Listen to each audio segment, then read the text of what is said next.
All right, hello everyone. Today we're going to be doing the Chapter 6 reviews. This is for the exam 1, which is going to be on Friday. So it covers all the sections that we went over in Chapter 6. So that would be section 6.1, 6.2, 6.3, 6.4, and 6.5. So our exam covers everything that can be in any one of those sections. So today we're going to go over some things that are most likely going to be important on the exam. All right, so in addition to the problems that we will be going over, it's also helpful to review these items on your own. So here are a list of just the important topics from each section. So starting with section 1, we see vocabulary and specific equations, drawing angles in standard position, converting radians to degrees and vice versa. So radians to degrees and degrees to radians, finding the area, radius, or central angles to a specific problem. Then section 6.2, we see some vocabulary once again, and finding angles that correspond to points on the unit circle. Then section 6.3, determine quadrant of angles given the signs of the trig functions. So this is going to be, it will give you some sort of inequality for specific trig functions, and you have to determine what quadrant those angles are going to be in, or those hypothetical angles are going to be in. Then you want to find exact values of trig functions using periodic, even, odd, and or fundamental identities.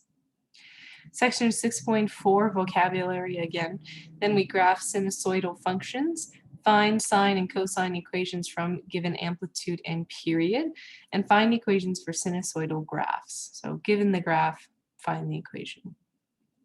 Then section 6.5, graph functions of the form y is equal to a cosecant of omega x plus b, or y is equal to a secant of omega x plus b.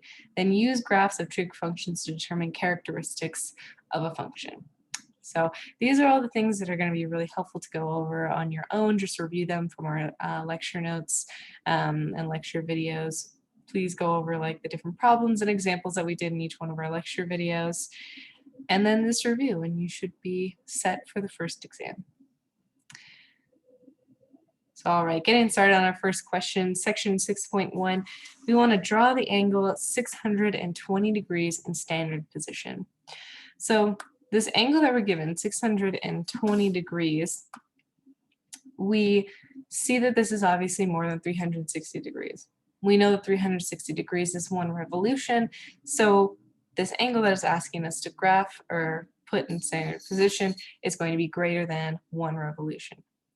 So what we can do, a really kind of simple way to get started here, is that we can take 620, and you know what, we're going to use a different color. We're going to use navy here. We're going to take 620 degrees, and we're going to break it down into revolutions. So we know that 1/2 of a revolution is 180 degrees, and then 1/4 of a revolution is 90 degrees. So we want to break 620 into how many revolutions, half revolutions, quarter revolutions, and then however much extra we have left over.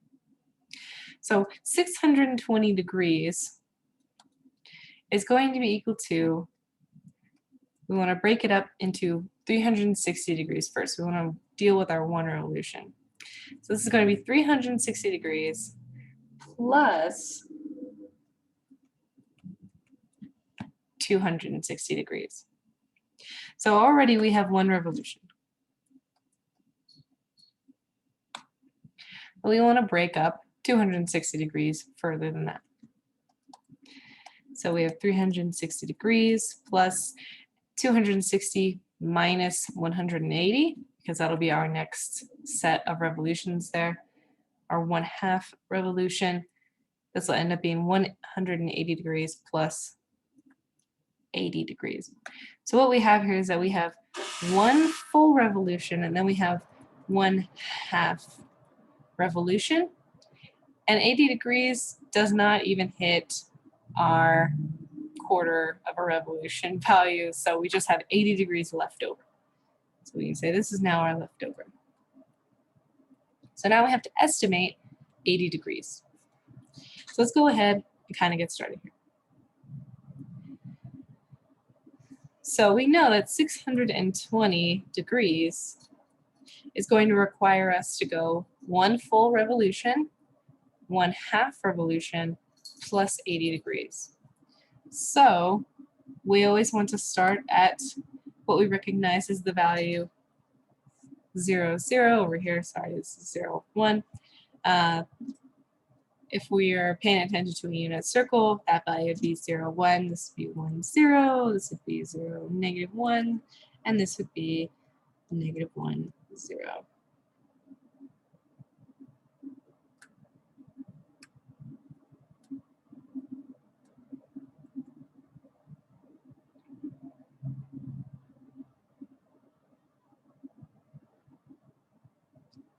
So with standard position, we always want to start with our initial side, and then we're going to have a terminal side. So our initial side, we know, is going to be here. So here we have our initial side. And our terminal side is going to be the one that's making these revolutions to end up at 620 degrees. So starting here from our initial side, we can go ahead and make one revolution. And if we do, we can kind of make some dots here. And we're not going to connect these lines, we're just going to go there because we're going to continue on. But this here, this is one revolution or 360 degrees. So we're going to keep going because we know we have to hit much more than 360 degrees, and we need to go to another half revolution. So we're going to go around again till we get to 1/2 revolution, or 180 degrees. So we've gone our full revolution, we've got our half revolution, and now we have to estimate our leftover. And our leftover is 80 degrees. So we know that this whole quadrant here, is 90 degrees. So we just need to make sure that when we go 80 degrees, we're essentially just leaving off 10 degrees. So we saw that was 90. So we can go ahead and assume that maybe about that is 10 degrees. This is just about estimation. We don't have to have the exact placement of our initial and our terminal sides. This is just going to be estimation since we are drawing these by hand. But so if we assume that this is about 10 degrees, and this means that this is about 80 degrees. Then our terminal side can be drawn in like this. And there's our terminal side.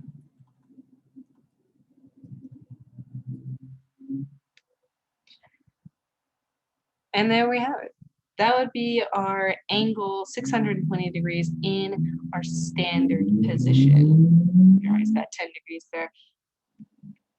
This is what our graph would look like. So at 620 degrees, we can still represent in standard position. It's just that we're going past our full one revolution. And we really signify this by having this dotted spiral to show how many times our terminal side is going around and then where it's going to end. So, all right, that finishes up our first problem there from section 6.1. Now for section 6.2, for problem number 2, we want to find 2 negative and 2 positive angles in radians that correspond to the point the square root of 3 over 2, negative 1/2. So if we need to find 2 negative, 2 positive angles that correspond to this point, we see that, or we can recognize that this point is found on the unit circle. And so what we can do from here is find that initial point, so the point that is actually on the unit circle in radians, or the angle from our unit circle in radians that would give us this point. We can identify that value first by either just looking at a unit circle, or we can do a few other things. If we don't have access to a unit circle at all, we can recognize what quadrant it's going to be in based on which numbers are negative and positive, recognize what integer multiple it is of whatever specific angle measurement, and then figure out which value it's going to be considering the y value. So let's write those down first. So our first step in doing this problem is just to identify the base value, or kind of the base angle that we're looking at. So step one, we want to find the exact angle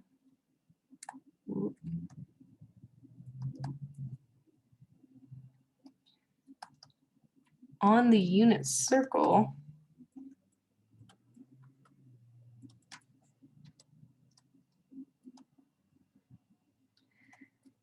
that corresponds to the square root of 3 over 2, or negative 1/2. So this is our first step, and we can do this by finding the value on the unit circle.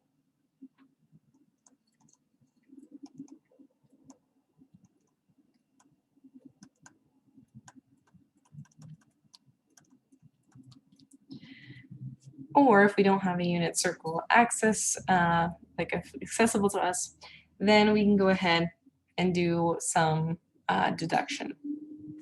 So if we look at our point, we see our first value is positive and our second value is negative. This means that x is positive while y is negative. So we're going to say deduction.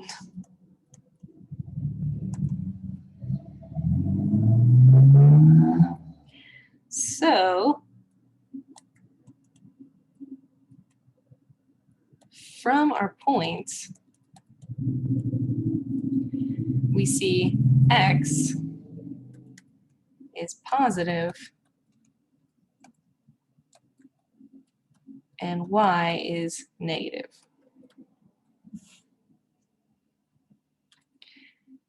This is telling us that cosine is positive and sine is going to end up being negative. But what we really want to know is what quadrant this point is actually going to be in. So if we see that x is positive and y is negative,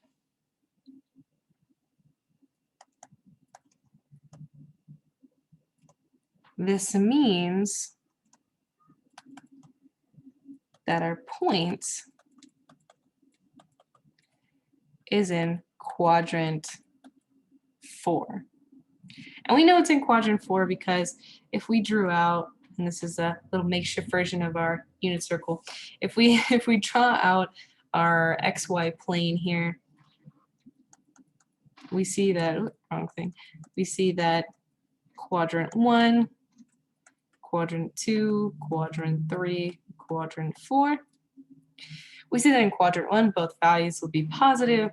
In quadrant 2, we'll have negative x values, positive y values. Quadrant 3 will have negative x values, negative y values. And quadrant 4 will have positive x values and negative y values. So because of this, our point has a negative y value, positive x value. This means it's in quadrant 4. So we've determined that our point is going to be in quadrant 4. So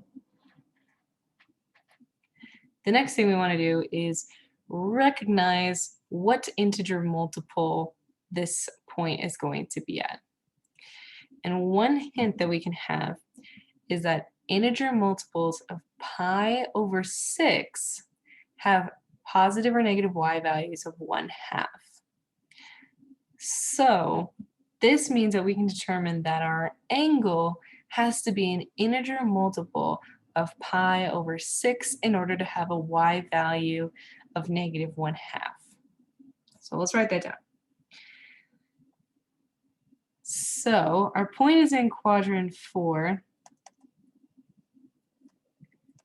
Since our point has the y value -1/2,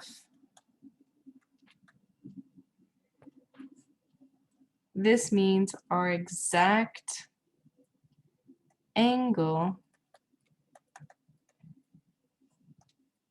is an integer multiple of pi over 6.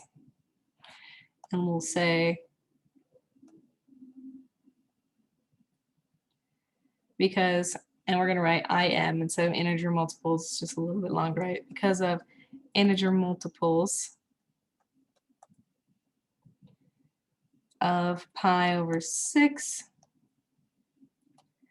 have y values of positive or -1/2. Integer multiples of pi over 3 are going to have x values of positive or -1/2. So we see that difference there. With pi over 4, we see that both values are going to end up being square root of 2 over 2, either positive or negative. But that's how we can determine that our value is going to be an integer multiple of pi over 6. And if we know it's an integer multiple of pi over 6 and it's in quadrant 4, the only angle measurement that is an integer multiple of pi over 6 that's found in quadrant 4 is going to end up being 11 pi over 6.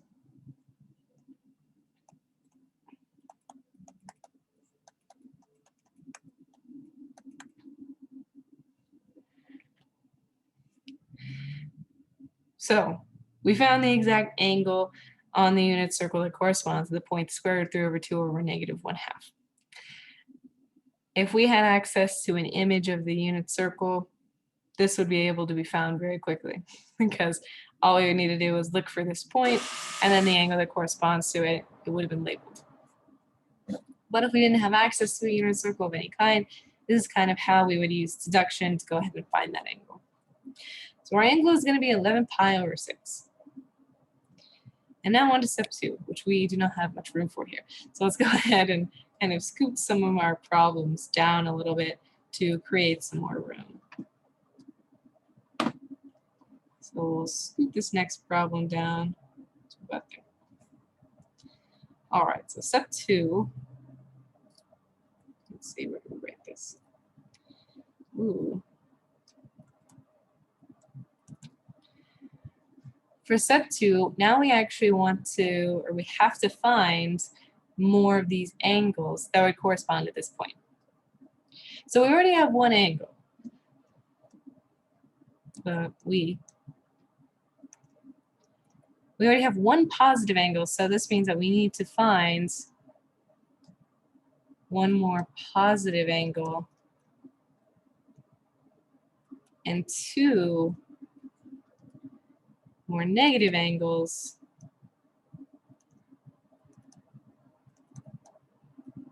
that correspond, correspond to the square root 3 over 2, -1/2. And the way that we do this is we just have to find the next revolution, or the revolution before.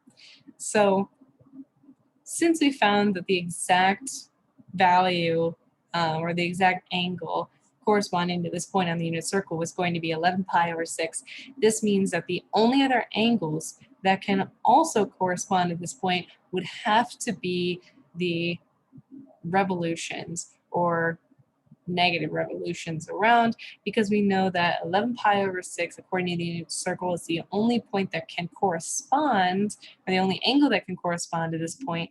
So this means that if we need to get this point again, we have to make revolutions. So we're going to add or subtract revolutions, put S in parentheses. We'll add or subtract revolutions to 11 pi over 6 to get what we need. All right, so our revolutions in this case we know are 2 pi. Since our denominator for 11 pi over 6 is 6, this means that one revolution is going to be 12 pi over 6. So this means that we're adding 12 pi over 6 or subtracting 12 pi over 6 from 11 pi over 6 to get our new angle measurements. So we need one positive value. So we're going to go ahead and we're going to add 12 pi over 6 from our original angle. This is going to give us 23 pi over 6. And this is going to be one of our angles. So now we have two positive angles. Now we need two negative angles. So let's go ahead and subtract. So we'll subtract 11 pi over 6. We're going to subtract 12 pi over 6. This is going to end up giving us negative pi over 6. So there's one negative angle measurement. And then we need one more. So 11 pi over 6. Now we need to subtract two angle measurements to get another negative angle measurement. We need to subtract 2 revolutions. So we already subtracted 12 pi over 6 from 11 pi over 6 once. Now what we can do is we can either subtract 24 pi over 6, that would be then 2 revolutions, or we can subtract 12 pi over 6 from negative pi over 6, which was our answer from our last problem. So it'd be up to you, but you can decide either way. So we're going to write 11 pi over 6 minus 24 pi over 6. This is equal to negative pi over 6 minus 12 pi over 6. So you can write this either way that you'd like, but either way, we're going to see that this gives us negative 13 pi over 6. And these would be the 4 angles that we needed that correspond to our given point. We can kind of sum up our answers here, over here. 2 positive, and we're going to write theta. So 2 positive angles, 11 pi over 6, 23 pi over 6. 2 negative angles are going to be negative pi over 6 and negative 13 pi over 6.